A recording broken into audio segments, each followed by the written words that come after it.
My son is in the military. We watch the world right now, watching Iran, explosion, threats, headlines. You know, a lot of people think about the war and they think about what's going on over there, which obviously I do too. But one of the main things that I think about is being a military mom. I was a military mom for 8 years, military wife for 8 years. So I want to talk to military moms right now. First of all, I know that feeling of finding out, right? Like, I don't know about you, but the first thing I did when I found out was I wished I wasn't married to it. And I'm just being straight up. Like, I did not want to deal with it. When I signed up to be a military wife, I never really thought he would leave. Maybe I was naive. I mean, whatever I was, I just never thought it would actually happen. So I'm going to tell you the way that it happened. I'm not going to say happened to me, but this is how I found out. We just had our 4-month-old baby. I used to go running, like, to try and lose my baby weight. I actually didn't like running, but I had my baby, and we lived on base at the time, and they didn't have childcare at the base. So I was figuring, like, okay, how am I going to lose my weight? So anyway, I went running. For some reason that day, I chose to go running like a fully different route. So I was in a great mood, like that adrenaline, like, ooh, we just went running. We come home, and my husband is standing in our garage. This was 2002, right after September 11th. Okay, we're talking November 2002. When September 11th first happened, I actually called, we weren't married yet, but I called him at that time. I said, are you going to have to go? And I think I remember him like kind of brushing it off, like, because he didn't want me to worry. So I think because he brushed it off, like I just kind of brushed it off. I had my son on November 5th, 2002. It's about 4 months after he's born. He was packing all of his stuff in the garage. And I remember thinking, like, why does he have all of his military stuff out? It's the first thing I thought. Like, why? My eyelash is falling off. Why does he have all of his military stuff out? So I asked him. I was like, what are you doing? And I'll never forget, he literally looked at me and he goes, like, dead straight. He goes, I'm leaving tomorrow. I have to be there at 5 a.m. And I'm going to be gone for 1.5 years. I'm holding our 4-month-old baby. And I just remember, I don't think I said anything back. I think I was in complete shock. Like, I wanted to hit him in the face, but I wanted to cry. I don't know. All I know is I needed space. So I handed him Gavin. And I walked up to the park, and I just sat on the grass. And I put my head in between my legs. And I remember I cried. I think I cried, it felt like hours, but I think I only cried for maybe 20, 30 minutes. And I remember looking like out at the ocean, and I remember thinking, like, you can't break right now. Like, he's the one leaving, right? I used to think that way all the time. So he's the one leaving. Like, my job right now is to be strong for him. So I made a decision right then in that moment. And I'll go into this. My daughter-in-law, my son's in the Air Force. So I was just having this conversation with her 3 days ago. I made a decision in that moment that, you know, I mean, I had two choices. I could go back and cry all night and feel sorry for myself, or I could go back and enjoy this last night that I had with my husband before he's gone for 1.5 years. So that's the route I took. So I walked in the house, and I don't think I dealt with like any emotion that I had. I just said, okay, so I think I obviously told him I was bummed, but I remember just trying to like hide it. And I remember just saying, okay, what do you want to do tonight? Knowing he's going to want to talk to his family, right? So I didn't want to like steal him all night. So I was like, do you want to make dinner? Do you want to go out to dinner? Like, what's going to make your night the easiest for you? So that's what we did that night. We went to our favorite restaurant, and we had I remember it was Sunny's in San Clemente. That's where we went right after we got married. And it was one of our favorite restaurants. We took Gavin, we got him dressed up in a little collared shirt. And I remember we got some beer on the way back.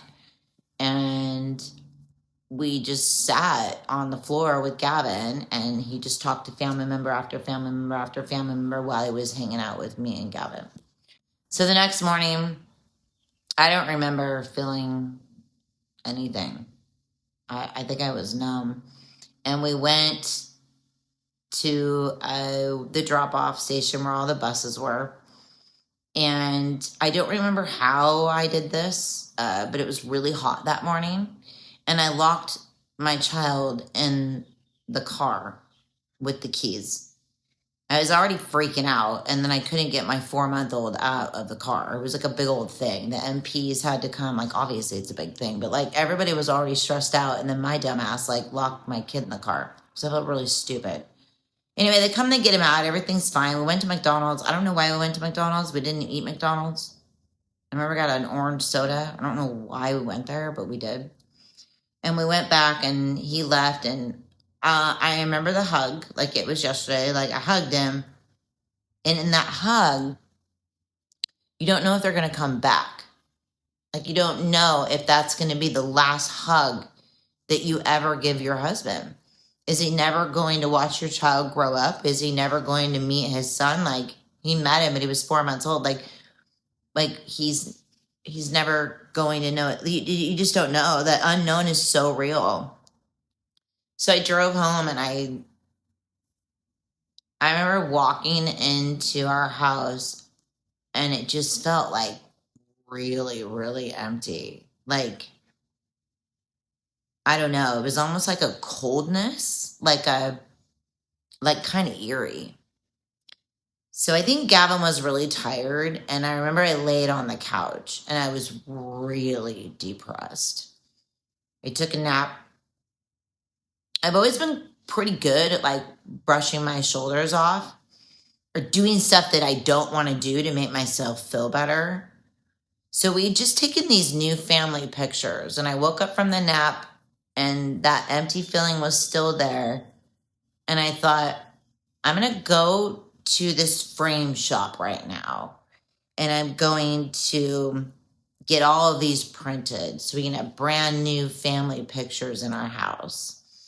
And that's what I did. I overspent for sure. I think I spent like $250 on 5 pictures, which I know is ridiculous, but I really wanted those pictures in my house that day. For some reason, having his face by the TV was going to make me feel whole. And I put him everywhere. I put one in the kitchen, so I felt like I was having dinner with him. I put one by the TV. I put one up by our bed. And the one thing I did, which maybe some moms don't think about, like if you have newer babies and your husband's gone. One thing I did, I don't remember where I got this idea from, but I remember taking one of his, Gavin's dad's shirts, and it was one from I didn't wash it. It was just one of Josh's favorite shirts. And I put it in a plastic bag so it would hold daddy's scent in it. And I would take it out of that bag every night and put it somewhere in the crib so he could get to know his dad through smell. I don't know if it did anything, but I know it made me feel like I was trying. That way I felt so guilty, that Gavin's dad was gone. So, we've been divorced for 18 years, but it doesn't mean that I don't remember that feeling. And the respect that I have for just the military in general. That taught me a lot about, I'm not going to cry, but it taught me so much about the military. Another thing I did was I videoed everything I could. So when Josh came back, I could show him all those milestones, because that first year and a half, how many milestones are there? So I filmed everything. One thing I do want you to keep in mind, though, like, I know it's really hard when you're in it, but Gavin doesn't remember his dad gone during that time. I remember, but Gavin was so little, he doesn't remember. So try and keep that in mind, because we carry that guilt for our kids. which is the worst thing ever as a mom, but they don't remember. So don't worry about that. One thing I did to help myself during that time, I focused in on something that was going to help me not think about what was actually happening in my life. Was I dealing with it? Of course I was dealing with it. You couldn't escape it. What I'm saying is I picked a new hobby. So as I was running a little bit, I started running sometimes morning and night. Clears your mind. It doesn't have to be running. You can, I don't know, do yoga, take pole dancing class. Pole dancing class is really fun. I would take it right now if I could afford it. Pilates. If you can't afford it, you don't got to pay for that stuff. I own an app. You can dance on my app for free. So just do something. Also at night, those quiet hours, if you want to just chill, that's fine. For me, like I had to keep my mind busy. I wanted to look forward to what I was going to do that night because otherwise I would sit and be really sad or just sit by the phone and like wait for it to ring. So I knew like I moved into his house. We got married, right? So it was kind of like a bachelor pad. So I just kind of wanted to like paint some things and do some things around the house. So that really helped me during that time. I went to IKEA. Pretty inexpensive stuff. And what I loved about IKEA was I had to build the stuff. Now, normally that doesn't sound like a fun project, but at night I would get a little 6-pack of beer. I would make myself dinner every night. I always made sure I made myself this dramatic meal because it gave me something to do. I was losing my baby weight, so I was pretty strict eater. I had spinach and rice and chicken, but I always made myself dinner. Like, I really enjoyed making myself dinner, sitting down, eating my dinner, turn on the dumbest reality show. At that time for me, it was American Idol. I loved that show. So I would turn that on, kind of invest myself in that, and then I would do my project. So, that could be something that you might want to start doing for yourself too. In closing, what I would say is, for all of us out there that maybe aren't directly affiliated with the military, I think a lot of us go to this whole like, oh, we're at war for whatever reason. Like everybody have your own opinion. I'm not here to talk politics. All I'm here to talk about is just what's happening with families, when all those kids, and they're kids, a lot of them are kids. I have an 18-year-old in Kansas right now in college. My 23-year-old is in the Air Force. I put the Air Force in a little bit of a different bracket than the Marines. Some people judge me. I don't care. Judge me if you want to, but my ex-husband was in the front line, right?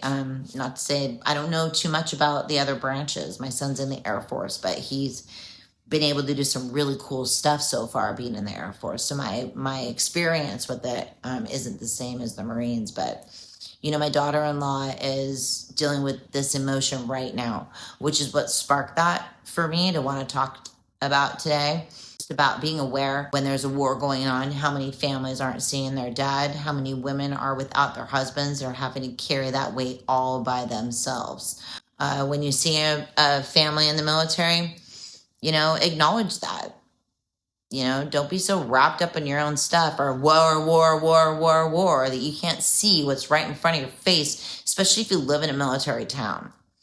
Women and children are going through it every single day, and they're not oftentimes not thought of. So I thought this was an important subject to talk on, especially right now. So military moms out there, military wives, families, kids, aunts, uncles, brothers, etc. This too will pass. Just try and do your best to fill that time. Moms out there that are carrying the weight of your children, just remember children are resilient. They don't remember as much as we think that they will. So keep that in mind too. Thanks for watching, everyone. I'll see you next week.